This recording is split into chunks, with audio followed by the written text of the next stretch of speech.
En los últimos años hemos sido testigos de una revolución increíble en las ciencias biológicas. ¿Y saben qué? En el mero centro de todo ese cambio ha estado la bioquímica. Así que hoy vamos a sumergirnos en cómo esta disciplina nos ha dado las claves para entender la vida de una forma que antes era pura ciencia ficción. A ver, vamos a empezar con una pregunta. Una pregunta que ha sido el motor de la ciencia por siglos, ¿eh?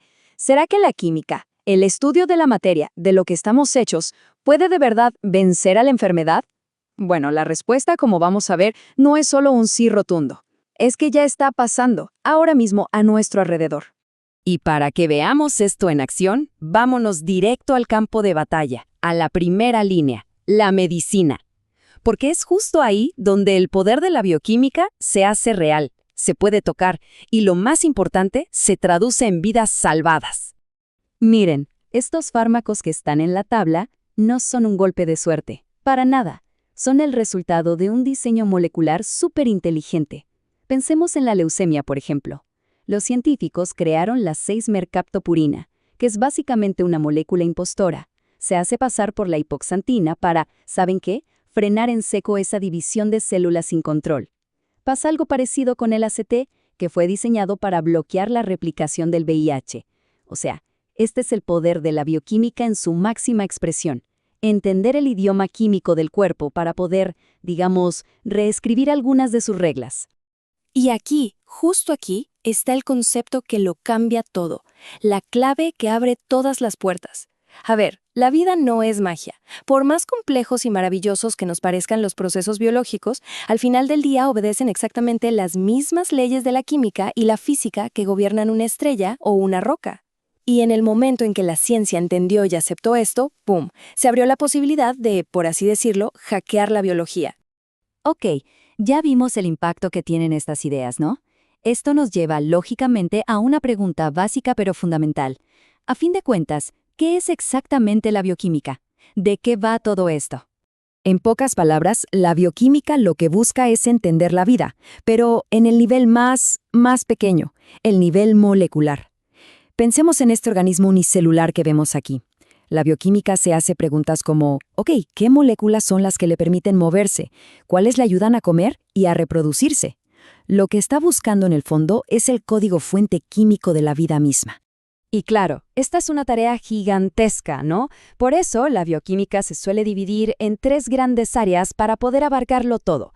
La primera es la química estructural. Básicamente se pregunta, ¿de qué estamos hechos los seres vivos y cómo se organizan todas esas piezas? Luego viene el metabolismo, que es el estudio de todas las reacciones químicas que nos mantienen funcionando, el motor de la vida.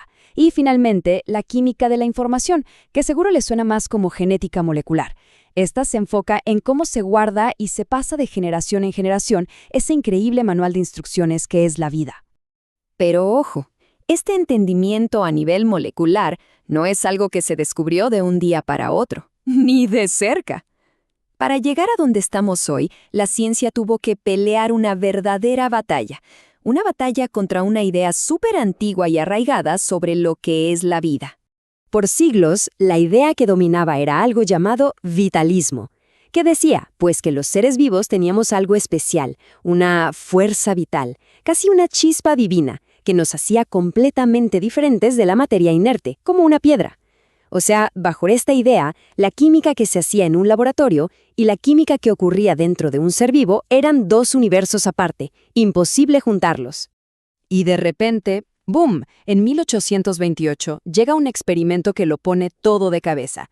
Un químico, Friedrich Wöhler, consigue crear urea, que es un compuesto totalmente biológico, usando solo químicos inorgánicos en su laboratorio. Su reacción, la frase que vemos aquí, lo dice todo. Imagínense, con un solo experimento, Wöhler tiró abajo ese muro gigante que separaba el mundo vivo del no vivo. Demostró que al final, la química de la vida no era tan especial ni misteriosa. El experimento de Wöhler fue un golpe durísimo para el vitalismo, devastador. Pero esta idea era persistente. Todavía se aferraba a un último bastión. Decían, ok, las sustancias pueden ser las mismas, pero las reacciones químicas de la vida, esas solo pueden ocurrir dentro de una célula viva. El siguiente caos llegó en 1897. Aquí los hermanos Buchner hicieron algo genial.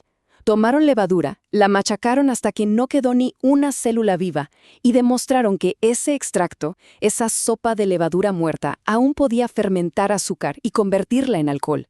La famosa fuerza vital no hacía falta para nada. Y para rematar, años después, en 1926, J.B. Sumner aisló y hasta cristalizó una de las responsables de estas reacciones, la enzima ureasa. ¿Y qué demostró? Que era simple y sencillamente una proteína, un compuesto químico con nombre y apellido. Fin del misterio. Y gracias a estos descubrimientos, nacieron dos maneras fundamentales de hacer ciencia. Por un lado, el estudio in vivo, que es en lo vivo, o sea, dentro de un organismo completo. Y por el otro, el estudio in vitro, que literalmente significa en el vidrio, como en un tubo de ensayo. Esta capacidad de estudiar la química de la vida in vitro en un ambiente controlado fue lo que realmente le abrió las puertas de par en par a la bioquímica moderna.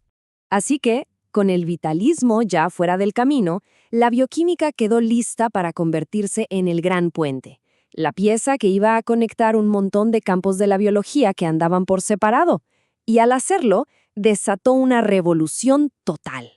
Miren esta línea de tiempo, porque nos cuenta una historia increíble, la de la gran convergencia. Por muchísimo tiempo, campos como la genética de Mendel o la biología celular iban por su lado, y la bioquímica por el suyo, como si fueran caminos paralelos que nunca se iban a cruzar. Pero en los años 50, todo cambió. El descubrimiento de la estructura del ADN fue la pieza del rompecabezas que faltaba. Fue el puente que por fin unió la herencia genética con la química de las células. Y de pronto, ¡zas! Todos los caminos de la biología empezaron a llevar al mismo sitio, la molécula. Y así llegamos a hoy. La bioquímica ya no es una isla. Al contrario, está totalmente entrelazada, tejida con la genética y la biología celular. Y de esa unión nace lo que hoy llamamos biología molecular, el estudio de la vida en su nivel más fundamental. Desde diseñar medicamentos que salvan vidas hasta evitar genes, todos los fundamentos que acabamos de repasar siguen empujando las fronteras de lo posible. Y todo esto nos deja con una pregunta que es, fascinante, ¿no? Con todas las herramientas que tenemos ahora, ¿cuál será el próximo gran secreto de la vida que la bioquímica nos va a ayudar a descubrir?